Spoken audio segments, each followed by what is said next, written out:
Gracias, presidente. Gracias a la comisión para compartir con ustedes algunas de las ideas. Yo hice parte de un grupo de profesores universitarios que firmamos una carta en apoyo a las sesiones virtuales. Si le pediría quizás al representante José Daniel López o a la representante Juanita Robertus que la circularan entre sus colegas para que conocieran un poco más en detalle cuál es la posición que tenemos algunos profesores universitarios frente a ese tema, apoyando las sesiones virtuales del Congreso de la República. Digamos, eso es como, me parece que eso también ayuda a la ilustración. Lo segundo, y antes de plantear algunas de mis ideas, yo creo que valdría la pena, y ya con la presencia del viceministro Palacio, que se hiciera una consulta urgente a la sala de consulta y servicio civil del Consejo de Estado.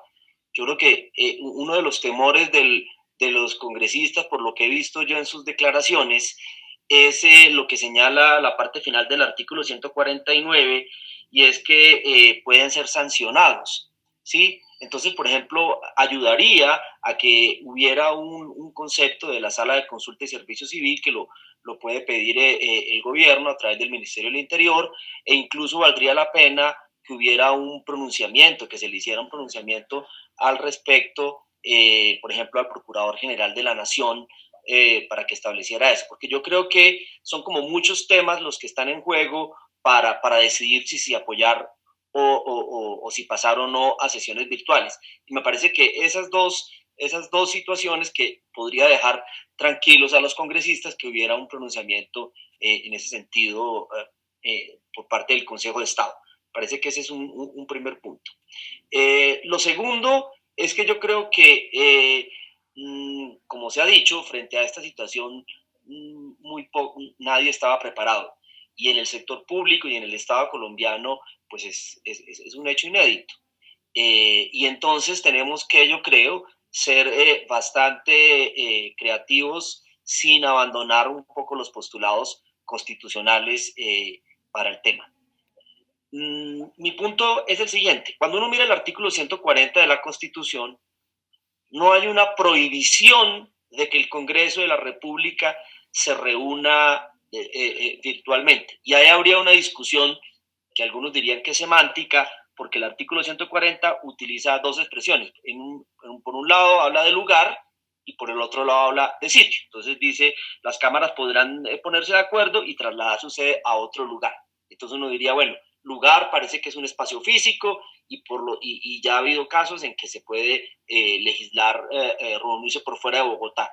Pero la segunda parte dice que en caso de perturbación del orden público se pueden reunir en el sitio presidente del Senado. Entonces ahí vendría una discusión si el Internet como un sitio. Ahí habría, digamos, una discusión que no solo es semántica, sino teórica, y ahí habría que mirar desde el punto de vista jurídico. Por ejemplo, no sé si la ministra nos puede dar luces en ese sentido, desde el punto de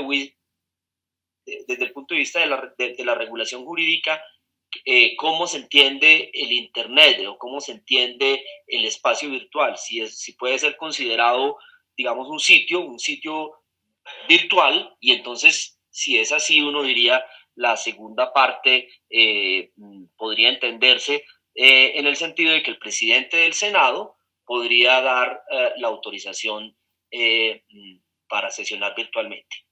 Ahora, otra cosa que he encontrado es que produce incomodidad en algunos congresistas es que esta autorización se haya dado mediante un decreto del gobierno, ¿sí?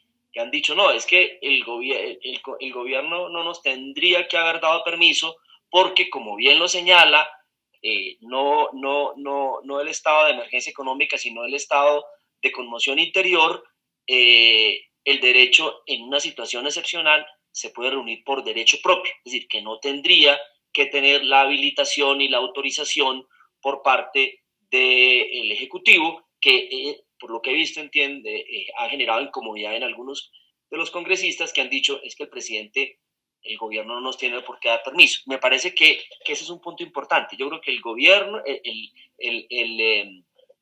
Congreso en estados de excepción en general tiene la facultad de reunirse por derecho propio. Y yo creo que eso lo ratifica la Corte Constitucional en la sentencia sobre la ley estatutaria de estados de excepción, la sentencia C-179 de 1994, es la sentencia que hizo control previo a los estados de excepción, y ahí se establece el principio general de que el Congreso de la República tiene por derecho propio, se puede reunir. Entonces, si uno hace una interpretación del artículo 140 y de la naturaleza de las facultades que tiene el Congreso de la República, uno podría ir construyendo una línea de argumentación en el sentido de que es posible, por un lado, es posible que el Congreso se pueda reunir. Ahora, quizás yo he pensado el tema porque me parece que el principio de separación de poderes es un principio central del Estado de Derecho y no se puede afectar. Quizás cuando uno mira el artículo 140 que regula el tema de la reunión del Congreso, por supuesto que también es un principio constitucional y tiene un sentido, y entonces ahí nos encontramos frente a una situación que hay dos principios, y yo creo que prevalece, y aún en estados y especialmente en estados de excepción, el principio del funcionamiento normal del Estado, lo dice la ley estatutaria de excepción, y ese funcionamiento normal del Estado implica el funcionamiento de las tres ramas del poder público. Y por ejemplo, la rama judicial en eso creo que ha sido muy creativa, lo ha hecho bien, porque algunos jueces, pero también algunas corporaciones, como los tribunales y algunas cortes, están sesionando virtualmente sin ningún problema, y a nadie se le ha ocurrido plantear que las decisiones que se tomen, por ejemplo, en sala plena de la Corte Constitucional, que incluso va a revisar los decretos de excepción, no tengan ninguna validez. Entonces yo creo que ahí, por analogía, uno podría decir, si las otras dos ramas del poder público están sesionando virtualmente, si los consejos de ministros están siendo virtualmente y no se discute su legalidad, si la rama judicial está sesionando virtualmente y no se discute su legalidad, uno diría, es apenas razonable que el Congreso de la República haga lo propio y no se cuestione su legitimidad. Ahora, haría una salvedad, y es qué tipo de decisiones se deberían dar en este tiempo, y ahí entonces entro en la teoría de que hay cosas que hay que resolver ya en el corto plazo y quizás otras para el futuro, que es un poco los proyectos de ley de los que nos hablaba el representante José Daniel López.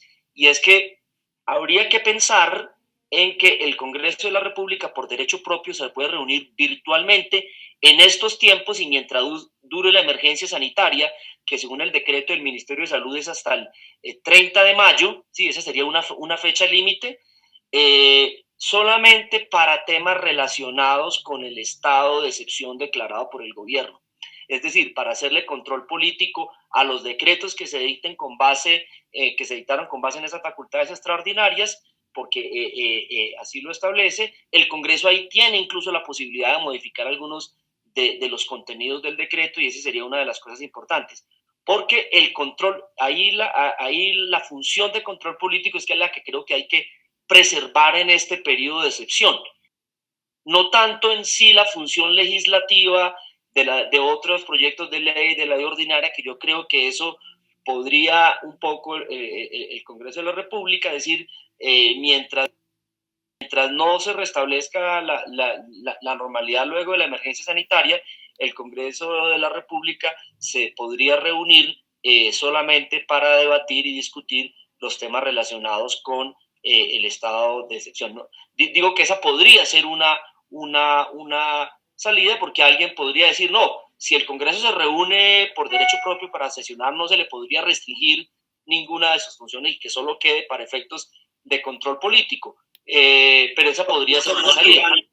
¿Sí? Un minuto para que termine, porque ya se le agotó el tiempo, pero como veo que continúa con la idea, un minuto más para que termine.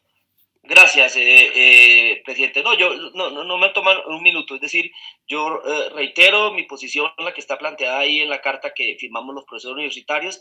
Apoyamos las sesiones virtuales del Congreso de la República. Creo que en la Constitución no hay una prohibición para ello. Creo que el principio constitucional del funcionamiento de las tres ramas del poder público es fundamental en el Estado de Derecho. Es mucho más necesario en estados de excepción, y la función del control político es importante, y habría entonces que pensar en si también para el resto de función legislativa.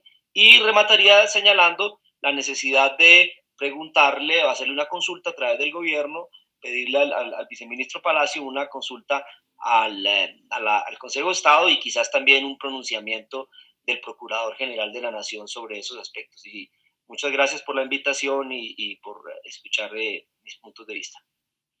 Muchísimas gracias, profesor. Le agradecemos mucho su muy valiosa intervención. Entonces,